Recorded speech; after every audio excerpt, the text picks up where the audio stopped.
Selamat datang di channel Pemuja Malam. Jangan lupa like, share, and subscribe ya. Terima kasih.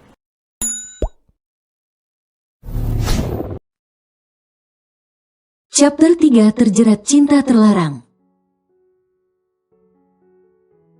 Nyonya Sophie terdiam sesaat sambil melihat ke arah Nyonya Inara. Baiklah, kalau begitu akhir pekan ini.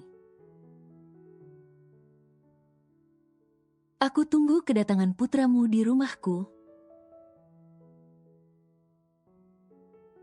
Setelah pergi dari mall tersebut, Leo memutuskan untuk pulang. Namun bukan pulang ke rumah utama, melainkan ke apartemennya yang berada tidak jauh dari perusahaan. Jika pulang ke rumah, Leo tahu pasti mominya akan memberikannya kultum, hingga membuat telinganya panas. Leo menatap sendu pemandangan pusat kota, yang terlihat carut-marut dari balik jendela kaca kamarnya. Pikirannya berkelana entah kemana, memikirkan sesuatu yang lagi-lagi membuat hatinya lara. Sakit, sesak dan rasanya tidak sanggup untuk kembali menata hatinya lagi. Semua dimulai beberapa tahun silam. Tepatnya saat dia masih duduk di bangku sekolah menengah pertama. Flashback on. Hari ini adalah hari pertama Leo bersekolah sebagai murid SMA. Dia sudah siap dengan seragam putih abu-abunya. Jauh dari bayangan, Leo yang sangat tampan dan gagah. Meskipun di usianya yang baru menginjak 15 tahun, begitu pas mengenakan seragam tersebut. Apapun yang dipakainya seolah mampu menyatu dengan tubuhnya, yang memang memiliki postur lebih tinggi dari anak seusianya. Leo yang masih keturunan Jawa Belanda, membuatnya paling terlihat mencolok. Hidungnya yang mancung, kulitnya yang putih, ditambah tingginya yang menjulang, membuat para siswi pasti akan berteriak histeris jika melihatnya. Sudah? Tanya Momi Inara, Momi Leo yang keturunan keluarga Ningrat, Raden Roro Inara Joyo Hadikusumo. Wanita berdarah biru itu menikah dengan seorang pria berkebangsaan Belanda yang bernama Louis van Pieter Barros. Leo mengangguk pelan, lalu mulai duduk di meja makannya bersama dengan Momi dan dedinya.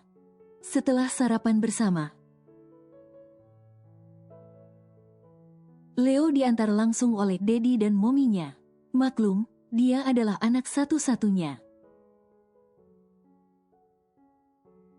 Dan tentunya juga akan menjadi pemilik tunggal dari Pet Barros Automotive Motor Car. Apa Momi perlu mengantarmu sampai ke kelas? Tanya Nyonya Inara setelah mobil yang dikendarai supir tiba tepat di depan sekolah swasta bertaraf internasional tersebut. Iya, lebih baik kamu diantar momimu saja. Kamu kan juga belum tahu di mana kelasmu. Sambung Tuan Peter. Leo menggeleng cepat, meskipun dia anak Momi. Tapi dia tidak mau teman-teman sekolahnya tahu akan hal itu. Memalukan bagi Leo. Sebenarnya Leo sama sekali tidak suka diperlakukan seperti itu. Dirinya sendiri pun merasa bahwa dia cukup mandiri. Dan tidak perlu diperlakukan layaknya putra mahkota. Tapi apa daya Momi dan dedinya? Sangat suka memanjakan dia sedari dalam kandungan hingga saat ini. Tanpa menunggu supir membukakan pintu belakang, Leo langsung turun setelah berpamitan. Terlihat dari kaca jendela mobil. Leo setengah berlari masuk ke dalam sekolahnya. Di dalam sekolah, Leo berjalan melewati koridor sekolah. Dengan tatapan para siswa dan siswi lain yang begitu intens melihatnya. Dari yang Leo lihat, sebenarnya di sekolah itu ada banyak murid berwajah kebule-bulean.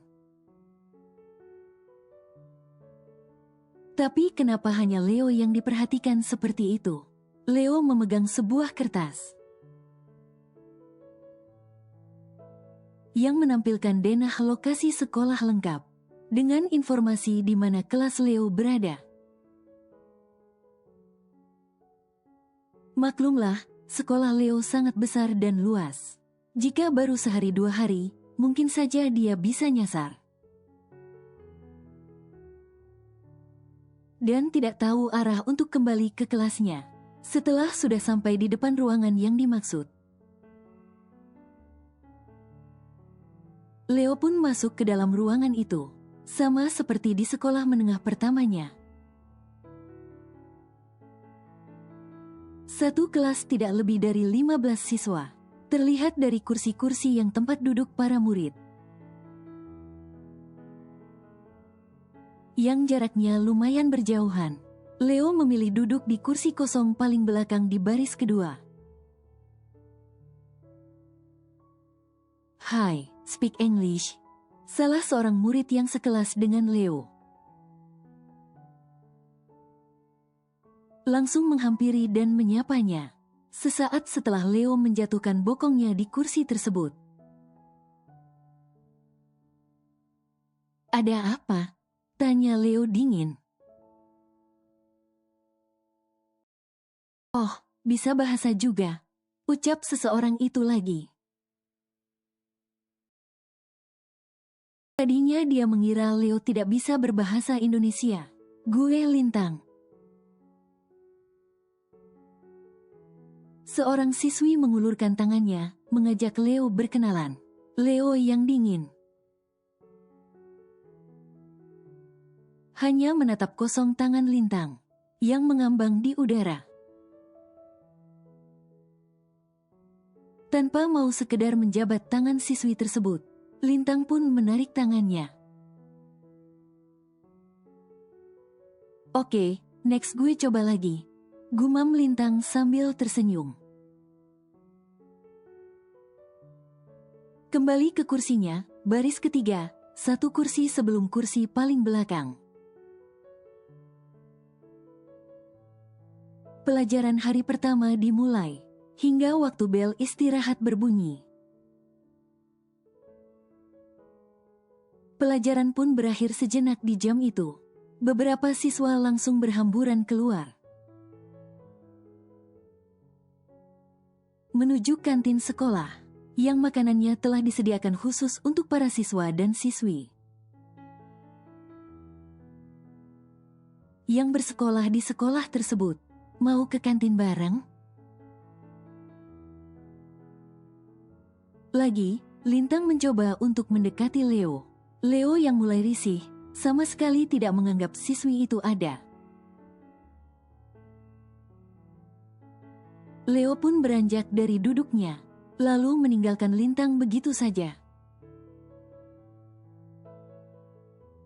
Hingga bel kembali berbunyi, Leo pun masuk kembali ke dalam kelas. Bersama dengan teman-teman yang lain, termasuk Lintang yang terus mencuri pandang pada Leo. Dan di hari berikutnya pun begitu, Lintang terus mendekati Leo, meskipun Leo sama sekali tidak menganggapnya ada. Hingga mereka sama-sama duduk di kelas 12, kelas akhir dari sekolah menengah atas. Hei, kita tuh hampir 3 tahun kenal. Lo beneran mau diam terus kayak gini dan gak mau ngobrol sama gue? Lintang langsung melayangkan protesnya. Jujur, dia benar-benar lelah. Karena dia selalu tidak dianggap ada oleh Leo. Ya udah, mulai sekarang gue gak mau lagi deket-deket sama lo. Dan jangan nyesel kalau gue pergi dari hidup lo. Setelah mengatakan itu, Lintang pun pergi dari kelas Leo. Karena sejak masuk kelas 12, mereka sudah tidak lagi berada di kelas yang sama. Dek, jantung Keo berdetak cepat. Entah kenapa ada perasaan tidak terima dengan ucapan Lintang tadi. Memang selama ini Leo sama sekali tidak menanggapi apapun ucapan Lintang. Namun tanpa Lintang tahu, ada perasaan di hatinya, yang Leo sendiri pun tidak tahu perasaan apa sebenarnya. Seperti ketika Lintang jatuh sakit, dan tidak sekolah selama 2 hari berturut-turut. Ada perasaan khawatir sekaligus kosong yang Leo rasakan. Gadis cerewet yang selalu mengganggunya. Dan selalu berisik bicara tidak jelas, sama seperti mominya. Membuat Leo tidak karuan dan seolah takut kehilangan. Leo pun bangun mencoba untuk mengejar Lintang ke kelasnya. Namun ternyata dia tidak ada di sana. Lintang mana? Tanya Leo pada salah satu murid. Jujur saja, murid itu sampai terkejut mendengar Leo bicara. Karena selama ini mereka selalu menyebutnya Mr. Irit bicara. Karena memang Leo jarang sekali mengeluarkan suaranya. Lintang, tadi dia pergi. Katanya dia mau pindah sekolah. Semakin kencang degup jantung Leo, wajahnya memucat. Bulir keringat pun sudah memenuhi keningnya. Menandakan ada yang tidak beres dengan hati dan perasaan anak itu. Leo berlari menuju gerbang sekolah. Dan benar saja mobil pribadi milik keluarga Lintang beranjak pergi dari halaman parkir sekolahnya. Dan detik itu juga, Leo merasakan sakit dan sesak di dadanya untuk pertama kali. Sejak saat itu Leo tidak pernah lagi melihat Lintang. Leo menjadi semakin dingin bahkan pada Momi dan dedinya. Dia tidak pernah lagi bisa tersenyum setelah kehilangan gadis yang dia sukai. Ya, Leo sudah menyadari perasaannya pada Lintang. Lintanglah satu-satunya gadis yang ada di hati Leo sampai saat ini. Hingga pada suatu malam di rumahnya, ada pesta besar-besaran. Pesta perayaan pernikahan Momi dan dedinya. Yang sudah menginjak 19 tahun.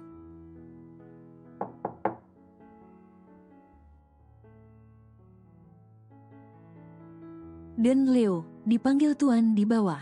Dan Leo diminta segera turun.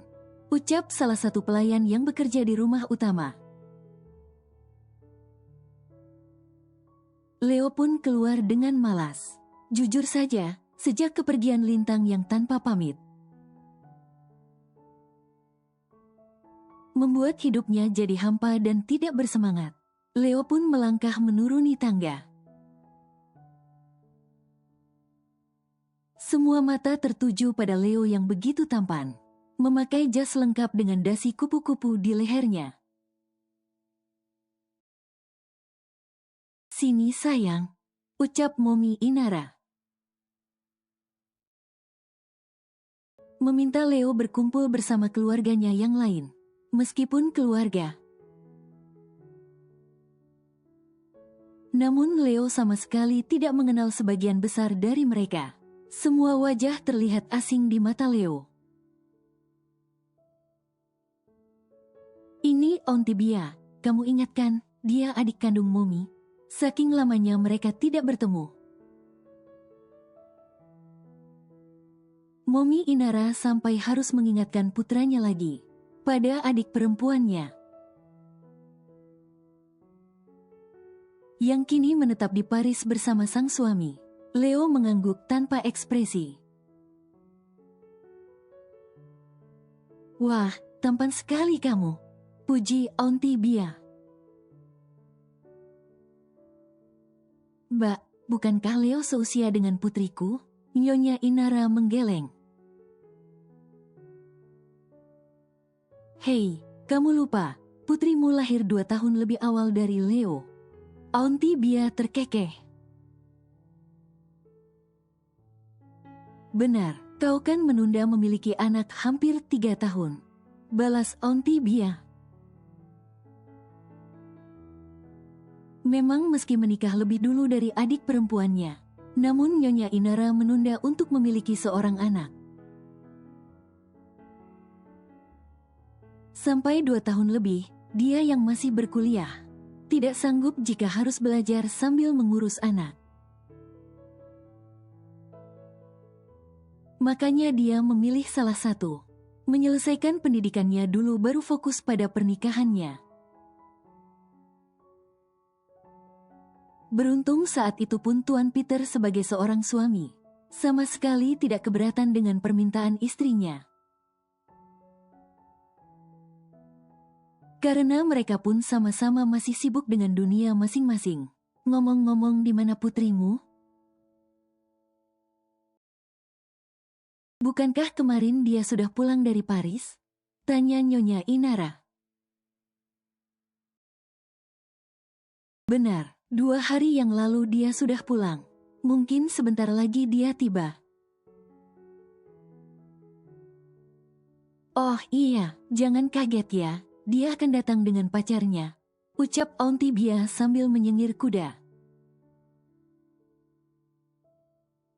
Astaga, Nyonya Inara menggeleng tidak percaya. Bukannya dulu dia sempat satu sekolah dengan Leo? Kenapa baru setahun tidak bertemu sudah punya gandengan saja? "Cek dasar anak itu, tidak jauh beda denganmu." Leo mengerutkan keningnya. "Satu sekolah denganku, siapa?" Leo hanya diam, ingin bertanya pun rasanya malas. Karena dia yakin orang yang dimaksud oleh Auntie Bia dan mominya sama sekali tidak dikenalnya.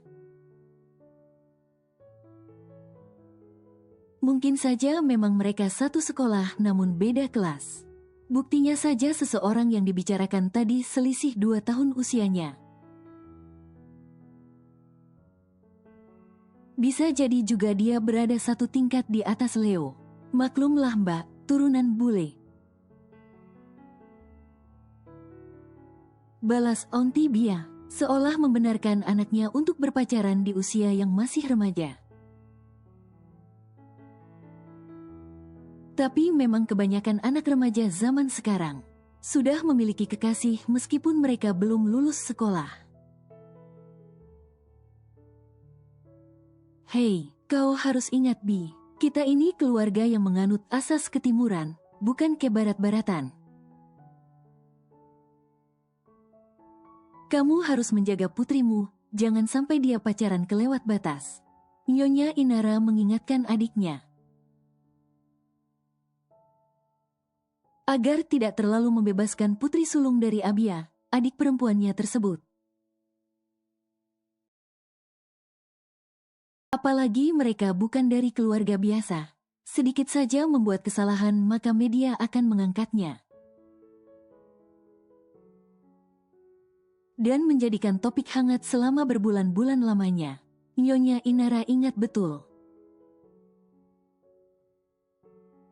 Saat dirinya yang sudah menikah selama hampir 2 tahun, belum juga dikaruniai seorang anak hingga media mengabarkan bahwa dirinya mandul. Terlebih ada salah satu media yang menyebarkan berita hoaks, yang mengatakan dirinya dan sang suami tengah menjalani program bayi tabung. Agar cepat memiliki keturunan, seperti adik perempuannya yang saat itu tengah berbadan dua. Iyo, kamu tenang saja tuh, Mbak. Putriku tidak akan mungkin berbuat yang di luar batas. Percaya padaku. Petik 2. Telinga Leo sejak tadi terus mendengarkan obrolan Momi dan auntinya. Menyimak percakapan yang penuh teka-teki itu. Putri, jadi anak pertama Auntie Bia itu perempuan? Mom, ini putrimu sudah datang. Suara Tuan Peter dari arah luar terdengar sampai ke dalam di mana Leo, Auntie Bia dan mominya berada. Mom, kamu punya anak lagi selain aku? Tanya Leo dengan wajah serius. Sebab tadi dia mendengar dengan sangat jelas. Dedinya menyebutkan kata putrimu. Berarti ada anak lain selain dirinya dari pernikahan kedua orang tuanya itu. Momi Inara hanya tersenyum, tidak begitu menanggapi pertanyaan Leo. Wanita itu memang sudah menganggap putri dari adiknya sebagai anaknya sendiri. Sebab sebelum dia memiliki Leo, anak tersebutlah yang menjadi hiburan di setiap hari-harinya. Selama lebih dari 1 tahun. Ayo kita keluar, kamu pasti sudah kenal dengan putri Momi ini. Leo pun mengikuti langkah kaki Momi dan auntinya di belakang. Dia jadi penasaran karena sejak obrolan beberapa waktu lalu, Momi maupun auntinya sama sekali tidak menyebutkan nama yang dimaksud. Saat sudah sampai di luar, Leo terkejut. Ternyata tamu yang menghadiri pesta anniversary orang tuanya lumayan banyak. Karena sejak acara berlangsung dia sama sekali tidak keluar dari kamarnya. Jadi dia pun tidak tahu semewah dan sebanyak apa tamu yang diundang. Terlihat dari di mana Leo berdiri saat ini. Daddy dan Uncle Thomas tengah bercengkrama. Dengan 2 orang yang membelakangi Leo, pria dan wanita yang berpakaian serasi layaknya sepasang kekasih. Auntie Bia berdehem saat sudah berada dekat dengan keempat orang tersebut. Leo mematung kala melihat siapa yang saat ini ada di hadapannya. Seseorang yang dicarinya selama ini. Seseorang yang sudah mencuri hatinya hingga membuat dia terluka. Bahkan sebelum mengungkapkan perasaannya pada gadis itu. Lintang, benar, penglihatannya tidak mungkin salah. Gadis itu dia benar Lintang. Tapi kenapa penampilannya sangat berubah? Setahun tidak melihatnya penampilan gadis itu seolah bukanlah Lintang. Kedua netra mereka pun langsung bertemu, seolah saling bertanya adakah kerinduan di sana. Benarkan Momi bilang, pasti kamu sudah mengenal Lintang. Gadis cantik ini adalah sepupumu.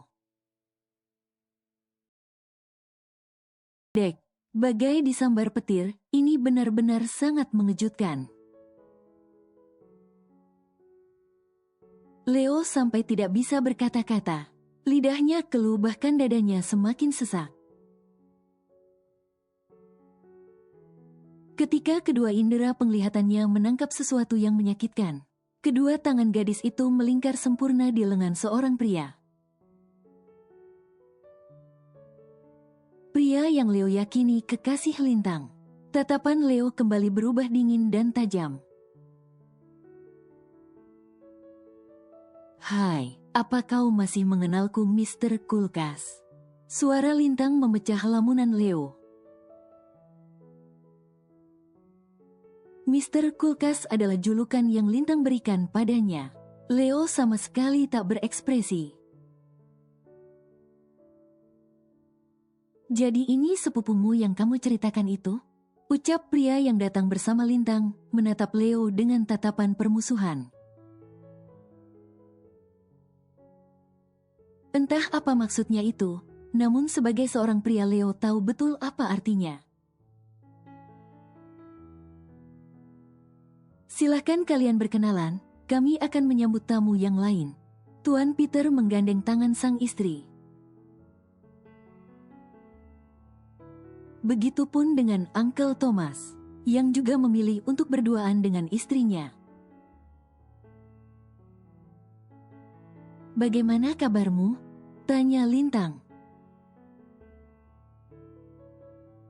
Tanpa menjawab pertanyaan sepupunya itu, Leo langsung menarik tangan Lintang lalu dengan paksa membawa Lintang ke tempat yang lebih sepi. Lintang yang ditarik seperti itu sangat terkejut. Begitu juga dengan kekasihnya, saat kekasihnya tersebut ingin menahan tangan Lintang. Sedetik kemudian Lintang langsung memberikan isyarat bahwa dia baik-baik saja. Dengan kencang Leo mendorong tubuh Lintang ke dinding. Leo membawa Lintang ke bagian belakang rumahnya. Dekat dengan gudang yang di mana pasti saat ini tidak ada seorang pun yang akan datang ke sana. Apa maksudnya semua ini? Tanya Leo dengan tatapan yang sangat menakutkan. Lintang merasakan hawa di sana tiba-tiba dingin. Dia bahkan sampai gemetar. Padahal tadi gadis itu mengatakan pada sang kekasih bahwa semua baik-baik saja. Aku tidak mengerti, jawab Lintang sambil memalingkan wajah. Leo memukul tembok tepat di samping wajah Lintang. Katakan padaku, apa kau sengaja mendekatiku saat itu? Hah? Kau tahu aku sepupumu. Tapi kenapa kau terus mendekatiku? Lintang tidak bisa berkata-kata. Semua memang kesalahannya. Dia tidak menyangka Leo akan menaruh hati padanya. Tidak, awalnya aku memang tidak tahu bahwa kita sepupu. Aku baru tahu saat Momi Inara berkunjung ke rumahku. Dan kau saat itu tidak mau ikut, kan? Ingatan Leo langsung melayang ke 3 tahun yang lalu. Saat itu mominya pernah mengajak Leo untuk berkunjung ke rumah yang baru dibeli oleh Aunty Bia di Jakarta. Namun Leo langsung menolak tanpa berpikir. Padahal saat itu mominya mengatakan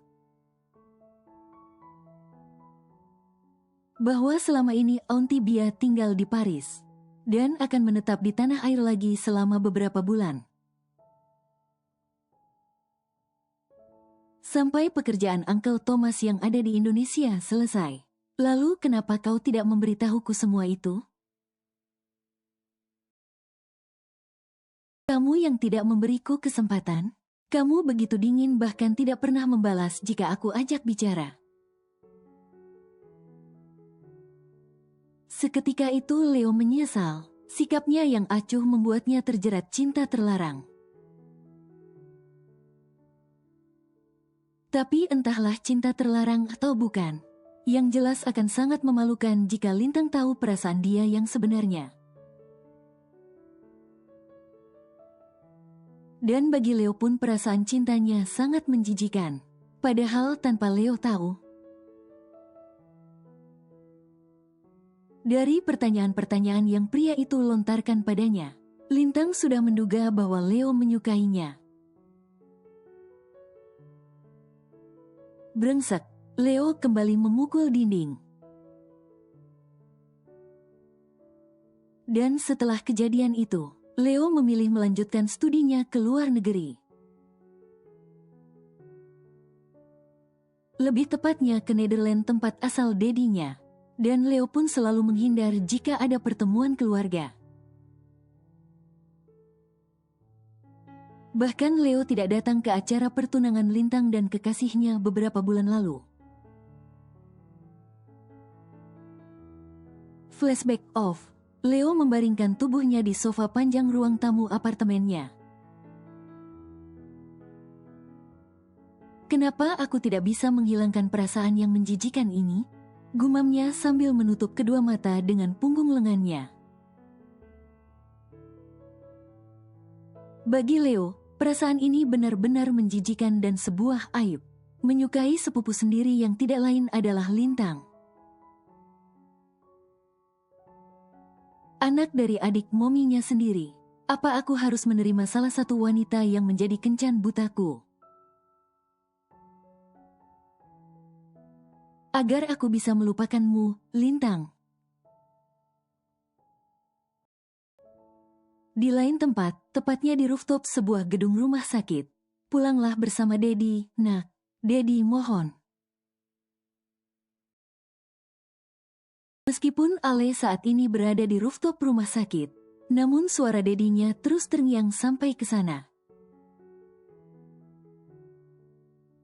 Memohon dan memintanya untuk kembali. Hingga membuat Ale menjadi semakin dilema. Di satu sisi Ale enggan kembali ke rumah itu lagi. Rumah di mana seharusnya membuat Ale tenang dan nyaman. Namun sejak kedatangan Nyonya Sophie kenyamanan itu hilang begitu saja. Dan di sisi lain, lagi-lagi sebagai seorang anak. Alexandra tidak tega menolak permintaan itu. Terlebih permintaan Dedinya yang masih terbaring lemah di bangkar rumah sakit. Takut jika ini adalah permintaannya yang terakhir. Flashback on. Bagai tersambar petir.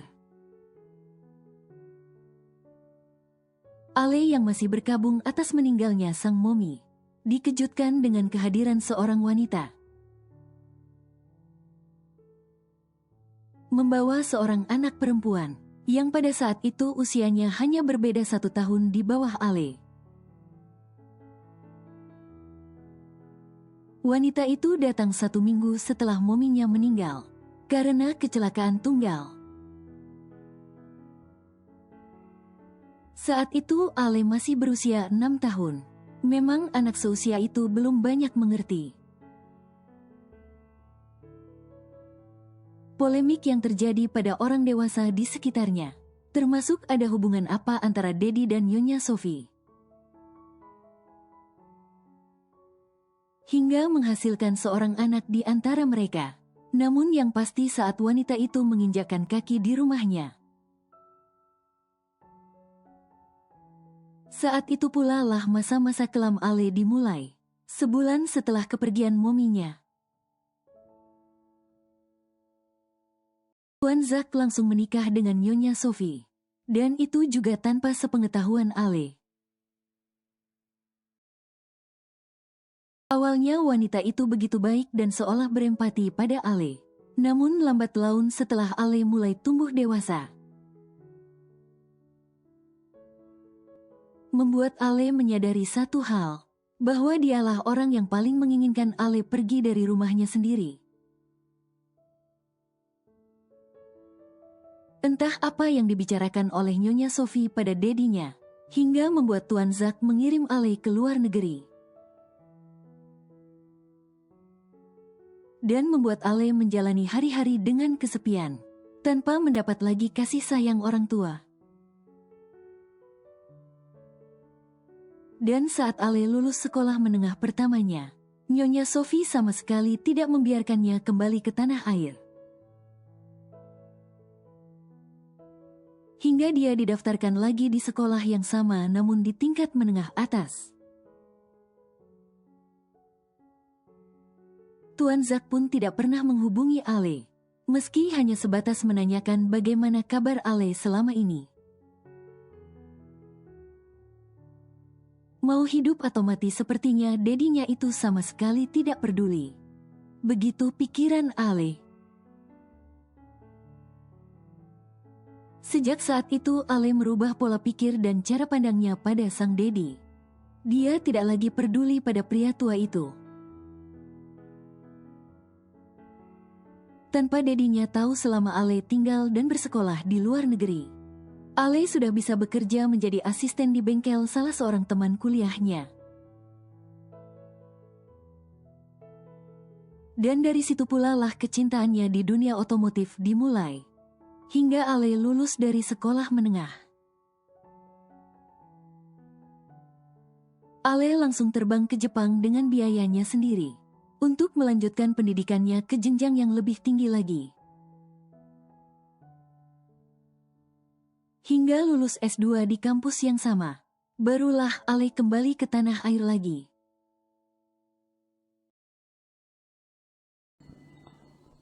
Bersambung.